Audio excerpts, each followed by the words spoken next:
Hello everybody, hello everybody. Welcome back to our new video. Oh, and guys, we are shooting this from Mac, just so you know. Just so you know, We're खैर very rich guys, just so you know. और हमारे पास graphic pad pads भी भी है है. हमारे पास, pads भी है हमारे पास. सिमर जी के पास वो छोटा इसलिए पैड है, मेरे क्योंकि पास बड़ा इनके पैड है. क्योंकि इनके मैक को ज़्यादा ब्लीडिंग होती है, इसलिए इसको बड़े पैड की ज़रूरत पड़ती है. ओके, तो today what are we gonna do. हम लोग क्या क्या कर चुके हैं. एक्सक्रीटरी सिस्टम पहला बेसिक रन डाउन हो चुका है हमारा, एक्सक्रीटरी सिस्टम. और साथ ही साथ रिप्रोडक्टिव सिस्टम, थोड़ा बहुत हमने डाइजेस्टिव सिस्टम की बात की है, थोड़ा बहुत बस इतनी है. लास्ट वीडियो किस चीज़ की थी अपनी? Nerve impulse transmission. ठीक है, ये बेसिक चीज़ों का हमने बहुत ही सिंपल तरीके से हमने इन चीज़ों के बारे में बात कर लिया. आज हम लोग करने जा रहे हैं. अच्छा हाँ, वेलकम टू बायोजेनीस खोखा. हम लोगों ने, अरे यार ये क्या कद्दू चीज़ें हो गई हैं. हम लोगों ने क्या क्या बात कर ली है, काफ़ी चीज़ों के ऊपर डिस्कशन कर चुका है हम लोग. और अपने डिस्कॉर्ड पे आ जाइए आप, अगर आपको इससे रिलेटेड PYQ वगैरह वाली कोई प्लेलिस्ट वगैरह चाहिए तो. डिस्कॉर्ड पे है, लिंक आपको बायो में मिल जाएगा. बायो में तो शायद नहीं मिलेगा, चैनल के इन्फो वगैरह पे जाके कहीं ना कहीं मिल जाएगा डिस्कॉर्ड का लिंक. खैर, आज हम लोग बात करते हैं एपोप्टोसिस की. तो एक स्लाइड मैं समझाऊंगा, एक स्लाइड सीमा जी, हम दोनों एक दूसरे को क्वेश्चन करेंगे एंड होपफुली ऑडियंस भी आंसर करेगी. एपोप्टोसिस होता है कि सेल डेथ, सेल की डेथ होना निश्चिंत है, एकदम 100% होनी ही होनी है. अपोप्टोसिस उस चीज़ को बोलते हैं. ये बहुत ही इंपॉर्टेंट है होम्योस्टेसिस का होना. कैंसर में क्या होता है, होम्योस्टेसिस क्या होता है, सेल्यूलर होम्योस्टेसिस का मतलब एक बहुत ही बैलेंस बना रहे, जिंदा और मुर्दे लोगों में बैलेंस बना रहे. कैंसर में क्या होता है कि अपोप्टोसिस खत्म हो जाता है, आप अमर हो जाती है, आपकी सेल जो है अमर हो जाती है और वो बहुत ज़्यादा बढ़ जाती है और डिसरेगुलेटेड मैनर में इधर उधर होने लगती है. एक डीपर अंडरस्टैंडिंग हमें बताएगी सेल पाथवे की कैंसर में कि इसे कैसे ट्रीट किया जाए. ठीक है, काफ़ी सारे हमारे पास डिफरेंट डिफरेंट कॉम्बिनेशंस वगैरह हैं जिसको हम ट्रीटमेंट में यूज़ कर सकते हैं. Let's move on to the next part. इधर जाना आप प्लीज़. ये नहीं आपने बताया. ठीक है, I don't have to tell everything, और मुझे खुद भी कुछ आता भी नहीं है इतना ज़्यादा. सेल डेथ एंड अपोप्टोसिस पे आ जाते हैं. ये आपकी की PDF है by the way, this is your PDF, thank you. Okay, I apologise, my bad. Okay, ये वाली PDF ही मैं समझा देता हूँ. प्रोग्राम सेल डेथ एक फंडामेंटल रोल प्ले करती है, जैसे कि उन्होंने बताया कि भाई अब क्या क्या चीज़ें हैं. Arrangement of cell during morphogenesis, regulation of cell number during homeostasis, elimination of abnormal cell during pathogenesis. ये क्या क्या है ये, व्हाट इज दिस? पहला है मॉर्फोजेनेसिस, दूसरा है होम्योस्टेसिस, वो तीसरा तो है ठीक है, पैथोजेनेसिस. नहीं नहीं नहीं, मॉर्फोजेनेसिस नहीं क्या नहीं होता नहीं, है? पहला मॉर्फोजेनेसिस ऐसा नहीं है, ऐसा कुछ भी नहीं है, सॉरी. ये प्रोसेसेस हैं कि इसके अंदर ये है, इसके अंदर वो है, इसका अंदर ये, लेकिन करना क्या है इसमें. अच्छा, ये बायोलॉजिकल फंक्शन दे रखे हैं, ठीक ठीक ठीक, ये बायोलॉजिकल फंक्शंस दे रखे हैं. चलो अब नेक्स्ट पे आ जाओ, अब आप समझा देना इसके आगे वाला. ओके, सो बेसिकली ये थोड़ी इधर उधर हो गई है for some reason. I don't know why. किसी ने तो इधर उधर कर दी है किसी ने PDF. तो ये बिल्कुल. आप इस चीज़ में टाइम वेस्ट ना करो ऑडियंस का, आप ऐसे ही बता दें प्लीज़. ओके, सो बताते हैं इस पे. Cell death typically occurs as a result of either necrosis or a program cell death such as apoptosis. तो सेल डेथ या तो नेक्रोसिस की वजह से होती है. नेक्रोसिस आई गेस सुसाइड होता है ना? सुसाइड नहीं होता, बट हाँ चलो होता होगा, होता होगा. चलो जो भी होता है, नेक्रोसिस और अपोप्टोसिस दो रीजन है जिसकी वजह से सेल की डेथ होती है. तो नेक्रोसिस यहाँ पे दिया हुआ है नीचे. नेक्रोसिस तब होता है जब सेल्स मर जाते हैं इन रिस्पॉन्स टू इंजरी और cellular stress by swelling and rupturing. यानी कि जब उन पे कोई सेलुलर स्ट्रेस हो या कोई इंजरी हो जाए और वो सेल और रप्चर कर जाए तो उस वजह से नेक्रोसिस हो जाता है. ठीक है, तो जैसे यहाँ पर दे रखा है, इंजर्ड सेल होगा. सेल जैसे ही सेल इंजर्ड हुआ, ठीक है, फिर वो सूज जाएगा. फिर वो लीकी हो जाएगा, मतलब सूजने के बाद चीज़ फट जाती है अक्सर. ठीक है, तो वो फट जाएगी और वो लीकी हो जाएगी और फिर सेल ब्रेक डाउन हो जाएगा. क्या होगा बताना ज़रा. सेल नेक्रोसिस में सेल अपने समय से पहले निकल लिया, हाँ, फूला और रप्चर हो गया. ठीक है, गुड. फिर उसके बाद अपोप्टोसिस में क्या होता है, when cells die during homeostasis. Homeostasis अभी आपने क्या बताया था? बैलेंस मेंटेन करना बॉडी हाँ, का. तो ड्यूरिंग होम्योस्टैसिस मतलब जब बैलेंस मेंटेन हो रहा होगा तो बाय कंडेंसेशन के प्रोसेस से वो मेम्ब्रेन इंटीग्रिटी तो लूज़ नहीं करेंगे, लेकिन फैगोसाइटोसिस की वजह से वो मर जाएंगे। तो क्या होगा, रिडंडेंट सेल होगा। रिडंडेंट का मतलब पता है आपको? यूजलेस। ठीक है, तो कोई यूजलेस सेल होगा, ठीक है, और उसके अंदर जो क्रोमैटिन होगा वो कंडेंस कर जाएगा और श्रिंक कर जाएगा, ठीक है, जिसकी वजह से वो एपोप्टोटिक बॉडीज़ में कन्वर्ट हो जाएगा और एपोप्टोटिक बॉडीज़ जो हैं वो फैगोसाइटोसिस से रिमूव हो जाएंगी। तो कुल मिला के बेसिकली उसका क्रोमैटिन किसी काम का नहीं रहता, वो कंडेंस करके श्रिंक कर जाता है, जिसकी वजह से सेल जो है वो एपोप्टोटिक बॉडीज़ में बदल जाता है। किस में बदल जाता है? Apoptotic bodies. क्या श्रिंक कर जाता है उसका? पता नहीं। क्रोमेटिन और क्रोमेटिन श्रिंक कर जाता है। हाँ, श्रिंक क्रोमैटिन कर जाता कंडेंस है। कर जाता है और क्या कर जाता है? श्रिंक। हाँ, जिसकी वजह से किस प्रोसेस की वजह से उसको रिमूव कर दिया जाता है? फैगोसाइटोसिस से इसको रिमूव किया जाता है। एग्जैक्टली तो क्या होगा बताना ज़रा, स्टेप्स, चारों स्टेप्स बताना। कुछ नहीं, कंडेंस किया वो अपोप्टोटिक बॉडीज़ में, वो आपका क्रोमेटिन कंडेंस करके श्रिंक कर गया, अपोप्टोटिक बॉडीज़ में बदल गया, हम्म फिर उसको फैगोसाइटोसिस से निकाल दिया गया। हम्म, ठीक है, ओके। अब आई डोंट नो ये कौन सी चीज़ कहाँ थी, ये जब तक पता नहीं चलेगा तब तक कैसे समझाएंगे। कोई बात नहीं, आप आगे बढ़ा दो। ओके, सो ये क्या है? हम्म आप बताओ ये, चलो। क्या पीडीएफ है ये?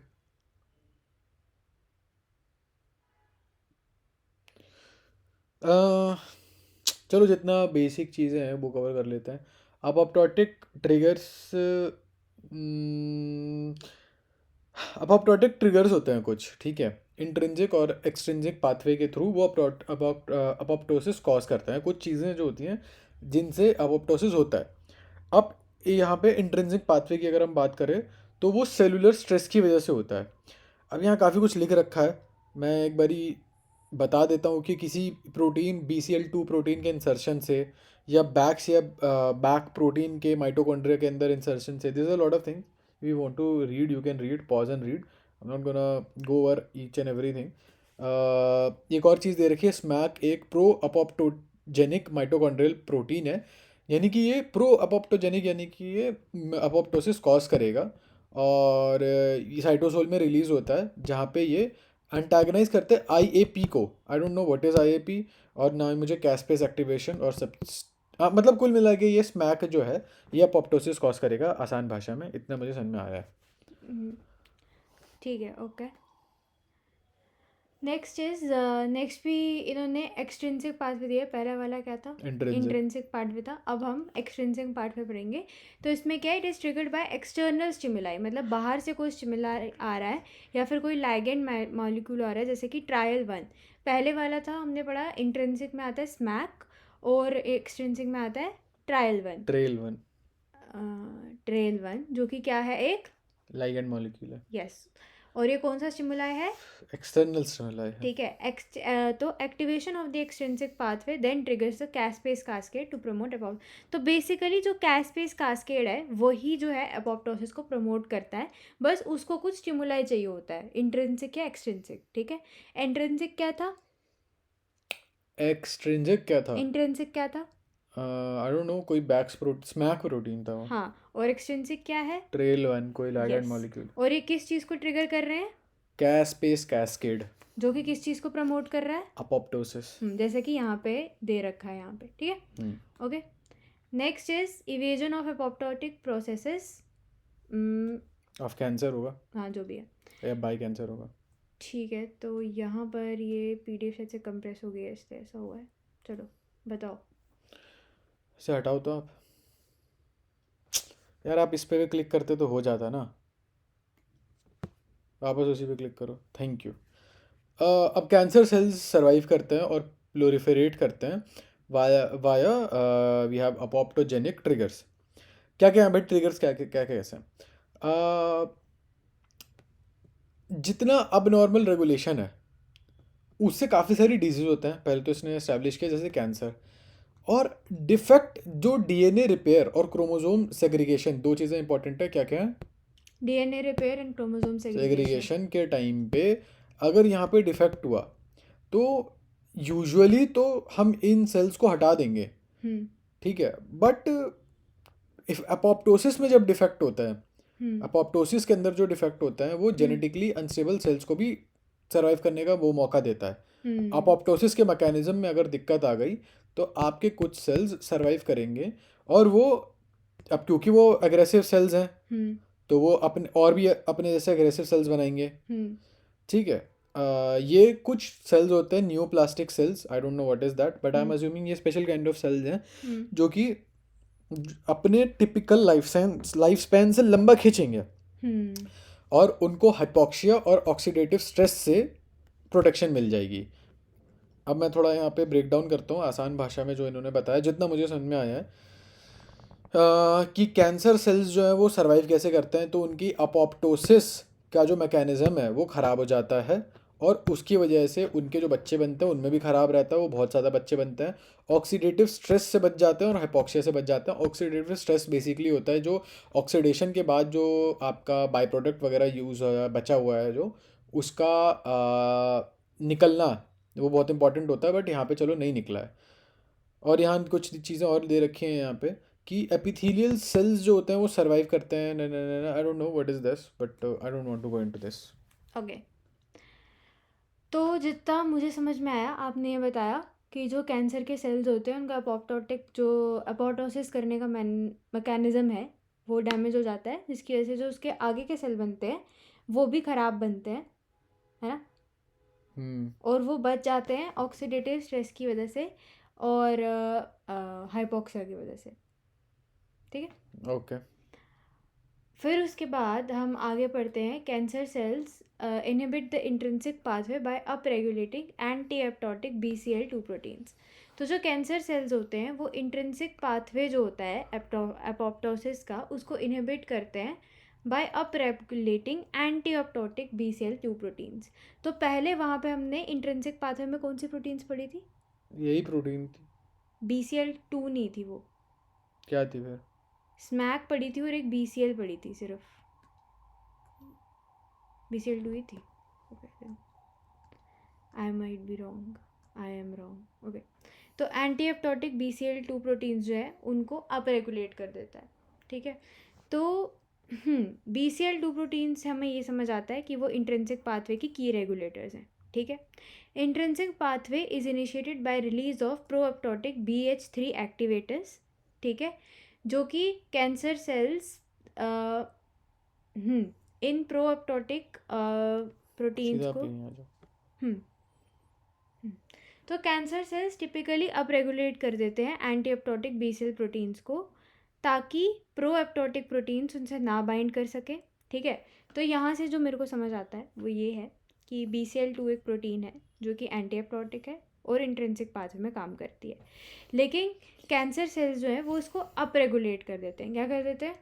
अब रेगुलेट कर देते हैं। ठीक है, क्यों कर देते हैं? ताकि वो बाकी जो मतलब एपोप्टोसिस को प्रमोट करती है वो वाली प्रोटीन सप्रेस हो जाए। ठीक है, ओके। ओके, तो नेक्स्ट जो चीज़ हमारे सामने आ रही है कि पहले तो हमने देखा कि BCL2 प्रोटीन था। अब यहाँ पे P53 कोई चीज़ है, उसके एक्सप्रेशन को कम कर देना। अब आसान भाषा में अगर ये जितना मुझे समझ में आए कि ये एक जीन है, P53 इज़ अ जीन, और इसको या तो म्यूटेट करो या तो डिलीट करो, जिसकी वजह से सप्रेसर एक्टिविटी ख़त्म है या कम हो जाती है। इसका काम होता है भाई अपोप्टोसिस प्रमोट करना, और ये हम इसको सप्रेस कर रहे हैं। कुछ कैंसर्स में जहाँ पे वाइल्ड टाइप P53 होता है, वाइल्ड टाइप जो इन जनरल पाया जाता है, उसको आप MDM2 के एक्सप्रेशन से इफेक्टिवली इनहिबिट कर दे रहे हो। अब ऐसे कुल मिला के आसान भाषा में अगर देखा जाए तो P53 का सप्रेशन हो रहा है। अलग अलग ये भी एक तरीका दे रखा है, अगर आप ये देखो MDM2 वाला, I don't think we have to remember that. और ये एक ठीक है, ये एक तरीका दे रखा है P53 को म्यूटेट करने से आपका इंट्रिंसिक पाथवे। एक second guys, we are getting a call, hold up. आप हटाएंगे वहाँ से? Okay, so moving on, please go ahead. हाँ, तो यहाँ पर इसे मैं थोड़ा बड़ा कर दूँ? या प्लीज़ फुल स्क्रीन जा ही नहीं रहा यार ये। स्टॉप करके दोबारा प्रेजेंट करो। Okay, here we go, here we go. Sure, good. Okay, तो अभी तक गाइज हमने इंट्रिंसिक एक्सट्रिंसिक पाथवे पढ़ लिया, ठीक है। आई क्यों नहीं जा रहा?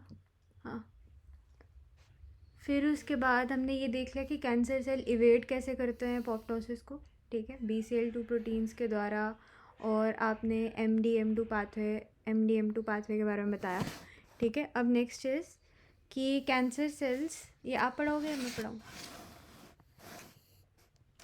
कैंसर सेल, ठीक है। अब एक और चीज़ कैंसर सेल करते हैं जो इंट्रिंसिक पाथवे को इनहिबिट कर देते हैं, सेल मेटाबॉलिज्म मॉडिफाई करके। इंट्रिंसिक पाथवे जो एपोप्टोसिस का इंट्रिंसिक पाथवे होता है, ये देखो। खैर, तो P53 जो है वो ग्लाइकोलिसिस इनहिबिट करता है डाउन रेगुलेशन करके। और आई डोंट नो यार, आई कांट डू दिस ना, इसमें मुझे कुछ समझ में नहीं आ रहा, मैं क्या समझाऊँ, खुद कुछ समझ में नहीं आ रहा मेरे को। वेट, क्यों नहीं आ रहा? ऑल राइट, यहाँ से थोड़ा सा इसको देखने की कोशिश करते हैं कि क्या है।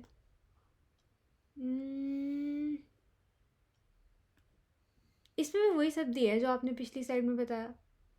MDMD जो है, PF3 का एक्सप्रेशन वो हो जाता है। चलो ठीक है, P53 जो हमने, I guess if she is correct, if we are correct, तो जो P53 वाला पाथवे है उसको तोड़ ताड़ के इंट्रिंसिक पाथवे को का मॉडिफिकेशन वही होगा। If why are you unnecessarily underlining if we are not even explaining what it is? खैर कोई बात नहीं, somebody understands, let us know. Alright. Next up we have cancer cells inhibit the intrinsic pathway by offsetting oxidative stress mechanisms. तो इन्होंने जो हमने पहले पढ़ा कि oxidative stress और क्या था दूसरी चीज़?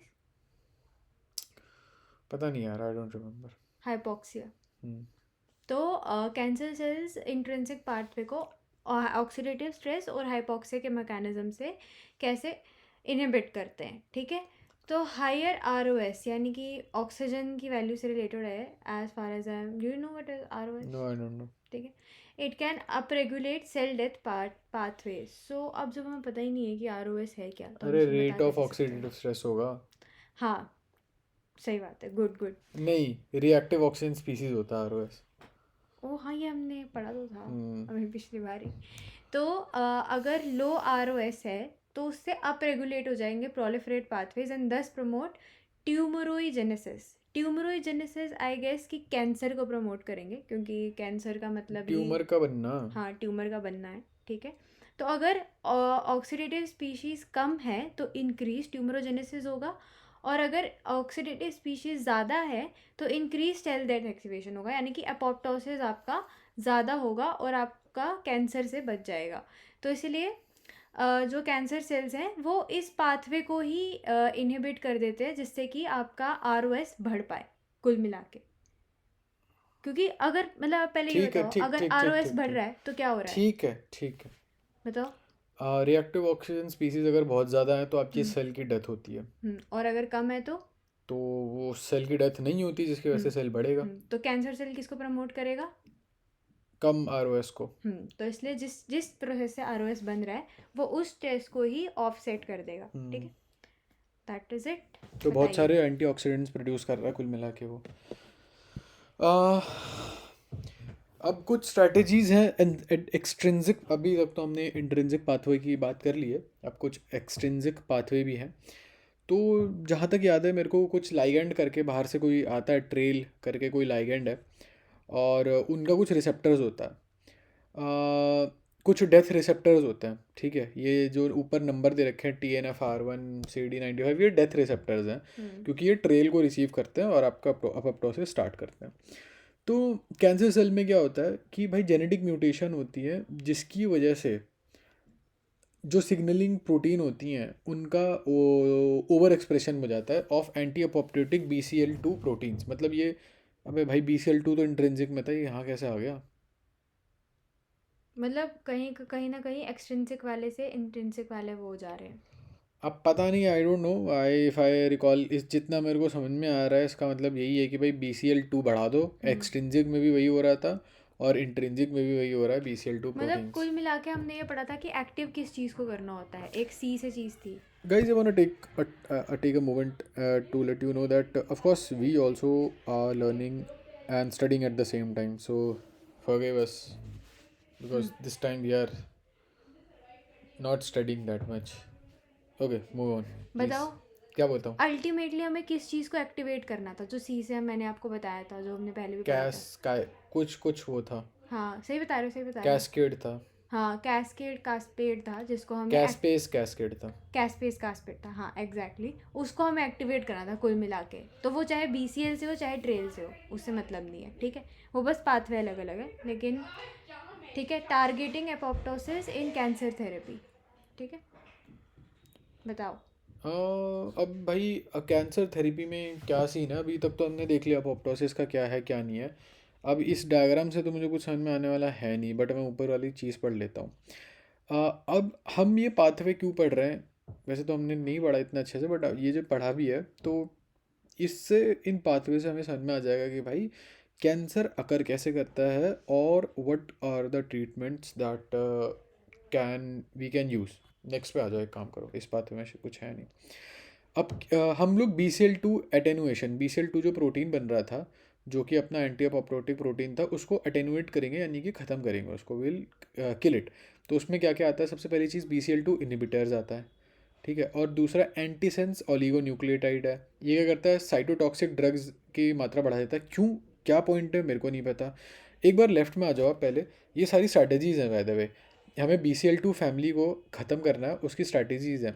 तो सबसे पहले BCL2 inhibitors, very easy. Antisense oligonucleotides, I don't know what are this, इस पे आ जाते हैं।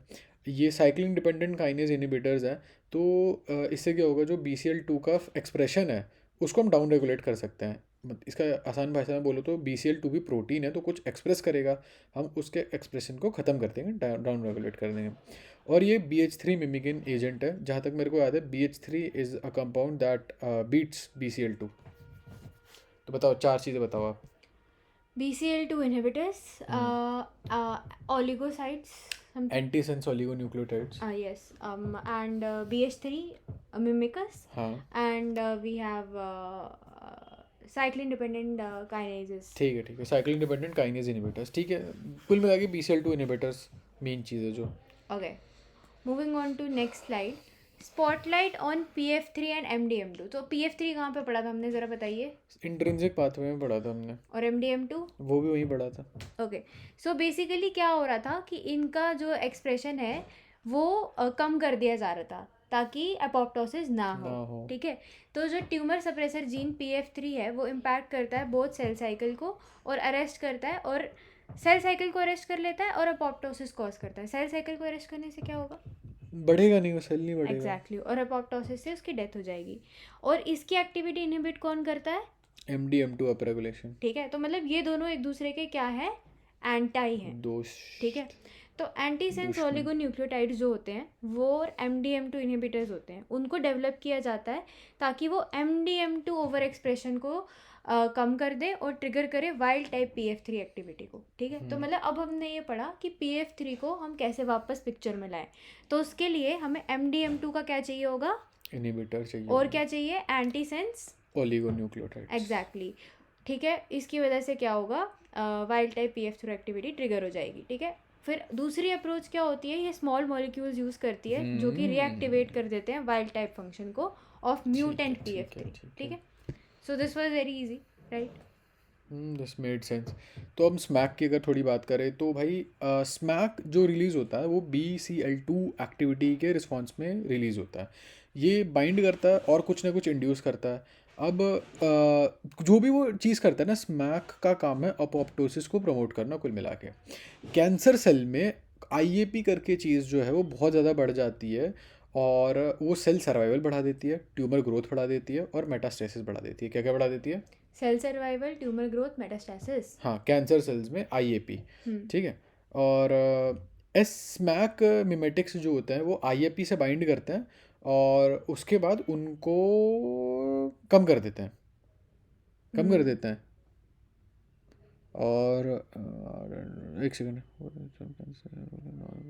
Possible what is this, bind to cellular IAP to restore effector caspase function and are under investigation alone. और मतलब कुल मिला के स्मैक जो है वो IAP को कम कर देता है, और IAP एक ऐसी चीज़ थी जो सेल सर्वाइवल, ट्यूमर ग्रोथ और मेटास्टेसिस बढ़ा रही थी, ठीक है। यस। हाँ, लेकिन अब इन्होंने हाउएवर कहीं ना कहीं डाल देते हैं ये लोग, स्मैक कहीं ओवर एक्सप्रेस हो जाता है कुछ कुछ कैंसर्स में, यानी कि स्मैक उल्टा ओवर एक्सप्रेस हो जाता है। उसका रोल हो सकता है नॉन अपोप्टोटिक अपोप्टोटिक कैंसर में, यानी कि अभी तक जो हम कैंसर कैंसर पढ़ रहे हैं वो अपोप्टोटिक कैंसर पढ़ रहे हैं, ये non apoptotic cancer survival cell survival में काम करेगा। और नहीं, एक सेकंड, नॉन अपोप्टोटिक कैंसर ही पढ़ रहे हैं अभी तक, आई एम सॉरी। छोड़ो, ये लास्ट वाली लाइन को एक्चुअली डिसरिगार्ड इसने कर दो, मतलब आई क्या डोंट नो। बताया है कि स्मैक के मिमेटिक्स जो होते हैं यूजुअली तो वो आईएपी को कभी कभी कम कर देते हैं, लेकिन अगर स्मैक ओवर एक्सप्रेस हो जाए ना तो वो प्रमोट भी कर देते हैं, मतलब उल्टा काम करने लग जाते हैं। नहीं, मैं आपसे अग्री तो करता हूँ, कैंसर कैंसर कहीं ना कहीं कॉज कर रहा है, बट हम्म। प्रमोट नहीं कर रहा वो IAP को कहीं पर भी, ऐसा कहीं नहीं लिखा आईएपी है। को प्रमोट नहीं कर रहा बट कैंसर अच्छा, कॉज कर कैंसर रहा कॉज है, कर वो रहा मैं है, हाँ बता रही ठीक हूँ है ठीक आपको है, कि वो कहीं उतना कहीं पे ये मुझे भी समझ में उल्टा आ भी रहा काम कर है। लेता है, वो वही मतलब था यहाँ। Fair fair fair. ठीक है, अब हम बात करते हैं ट्रेल की। ट्रेल हमने कहाँ पढ़ा था? एक्सट्रिंसिक पाथवे में। ठीक है, इंट्रिंसिक में हमने कौन सी प्रोटीन पढ़ी थी? BCL2। और ये एक्सट्रिंसिक की है, ट्रेल लाइगैंड्स। तो ये कुछ रिसेप्टर्स हैं जो कि टारगेटेड ट्यूमर थेरेपी के लिए यूज़ किए जाते हैं अपनी हाई एक्सप्रेशन लेवल्स के लिए कैंसर सेल में। ठीक है, तो ये जो है DR4 और DR5 इनको एक्टिवेट करते हैं TRAIL ligands which are widely expressed on cells. तो approaches to targeting TRAIL in cancer therapy include, तो बेसिकली ये दो हमारे रिसेप्टर हैं, कौन कौन से? DR4 DR5। तो ये क्या करते हैं, ये कौन इनको एक्टिवेट करता है? Trail line. ट्रेल। तो अब ट्रेल को टारगेट करने के लिए ये कुछ हैं। ठीक है, कैंसर थेरेपी में ये सब अप्रोचेस यूज़ की जाती हैं ताकि ये दोनों चीज़ें एक्टिवेट हो जाए और ट्यूमर थेरेपी हो जाए हमारी। ठीक है, मतलब कैंसर रिड्यूस हो जाए, इसमें बस इतना ही है। ओके, लास्ट में इन्होंने समरी दे रखी है कि भाई अपोप्टोसिस ना हो तो बहुत अजीब व गरीब चीज़ें हो जाएंगी, जैसे कि कैंसर। अपोप्टोसिस में बहुत सारे पॉइंट ऑफ रेगुलेशन होता है, तो कई कई जगह अगर ये ख़राब हो जाए तो उससे कैंसर हो जाएगा, और हम ये इन पॉइंट्स को अगर टारगेट करेंगे तो कैंसर ठीक भी हो जाएगा। अब यहाँ पे एक्सट्रिंसिक और इंट्रिंसिक अपोप्टोटिक पाथवे होते हैं। कुछ पाथवे ऐसे हैं कि जो कि हमें कैंसर से हेल्प करेंगे। आप BCL2 को कम कर दो, B anti apoptotic BCL2 family को कम कर दो, आप P53 को बढ़ा दो, आप स्मैक को बढ़ा दो, और आप ट्रेल एंटीबॉडीज़ का इस्तेमाल करो। ये 4 तरीके हैं हमारे पास पढ़ने के लिए। तो खैर इस वीडियो में ऑल दो इन्फॉर्मेशन बहुत ज़्यादा थी, but we tried our best. और ये जो लास्ट का जो स्लाइड है, दिस इज़ रियली यूज़फुल, सही बताऊँ तो ये टर्मिनोलॉजी वगैरह will try to bring another video which will be a little more elaborate. Simi ji, do you want to say something? Thank you guys. I hope we can make you understand this better the next time. Thank you so much. Okay, bye bye guys.